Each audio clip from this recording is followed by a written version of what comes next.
Good evening and thank you for joining us for KREM News at 5 tonight. I'm Mark Hanrahan. And I'm Whitney Ward. We begin with developing news at this hour. Multiple school districts in eastern Washington were shut down today after a series of bomb threats. And just within the last few hours, bomb-sniffing dogs from Fairchild Air Force Base were brought in to inspect individual buildings. So here's what we know at this hour. The threats were emailed to superintendents in the Davenport, Elmira, Wilbur, and East Valley school districts.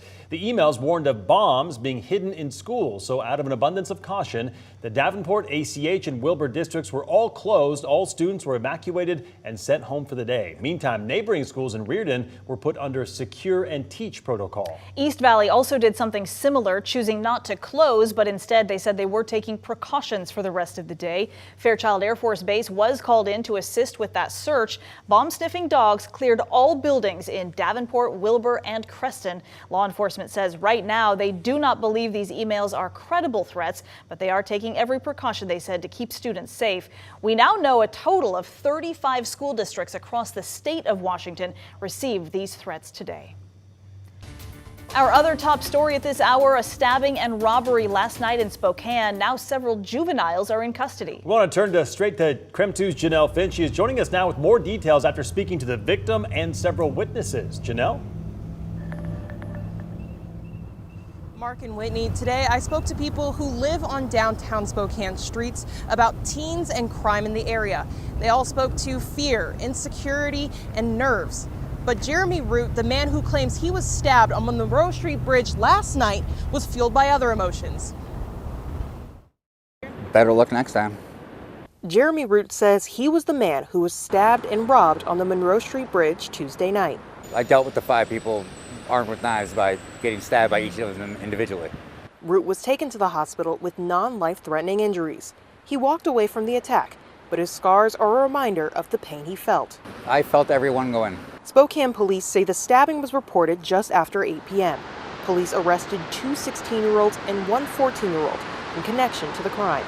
Like, they're just maliciously doing dumb and getting caught up for it too. Root says 5 people stabbed him. If that's the case, some of Root's attackers could still be out there. That possibility is what scares Jennifer Burton. Out here, like, you never know, anything can happen, you know, with how the world is today, like, it's just scary. Burton says she saw Root after the stabbing. She's thankful his injuries weren't worse. If he would have gotten, you know, to the point where, like, they ended up killing him, because I don't know what I would have done. You know, it's just, I've lost a lot of people. Root, Burton, and Shantae Cole are all a part of a group that live on downtown streets.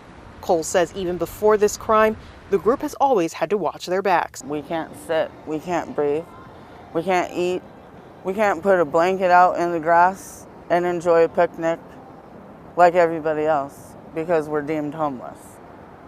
So that's a target. Cole says the group's housing situation doesn't make them any less human or deserving of any violence. We've been through life, tragedy, and trauma. We didn't ask for this. And if we're sleeping, what crimes are we committing? Why are we getting arrested out of sleep? Why are we going to jail? But yet these kids get to run the streets and own everything that they want. 3 teens were arrested for first-degree assault and robbery.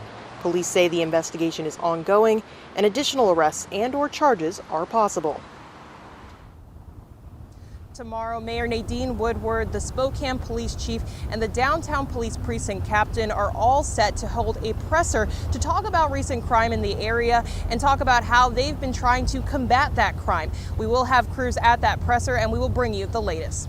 Live from downtown Spokane, Janelle Finch, KREM 2 News. All right, Janelle, thank you very much. Taking a quick break from the headlines to take a look at the forecast, with Chief Meteorologist Jeremy Legoo. Yeah, today it's Wednesday, which means we're that much closer to the weekend. So let's ask how the weekend is shaping up. Oh, well, weekend's looking way better than the next few days. Oh, okay. So we got that going for us. But yeah, it's more cold temperatures every morning and a few more scattered showers possible each afternoon. Right now here in Spokane, we sit at 49 degrees, warmest we've been all day. Are we going to hit 50?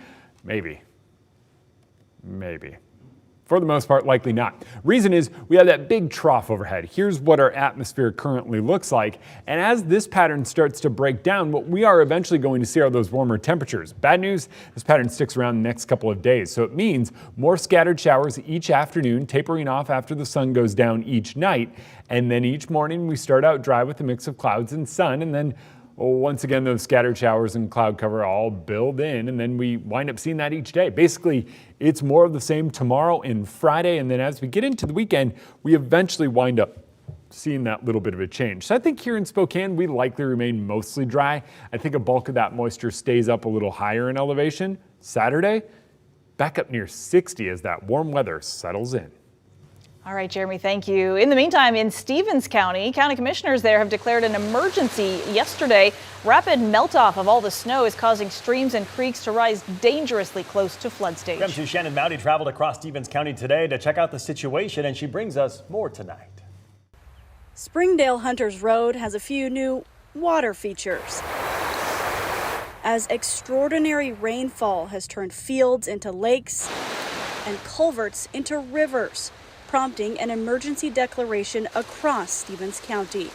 In Fire District 2, Chief Rick Anderson says Tuesday the water was dangerously close to damaging homes and businesses. So with the colder temperatures overnight, the water levels did not come up. They went down just a little bit, but we're still really close to flood stage. Even locals have turned into sightseers and hunters, like Jesse Lance's family. Definitely. We came out, my mother-in-law is visiting, so we also came out to look around, but yeah, we've been kind of keeping an eye on it since the flood warnings are out. While seasonal flooding isn't unusual for Lance and others in Hunters, I would say probably every 4 years maybe it would get this bad.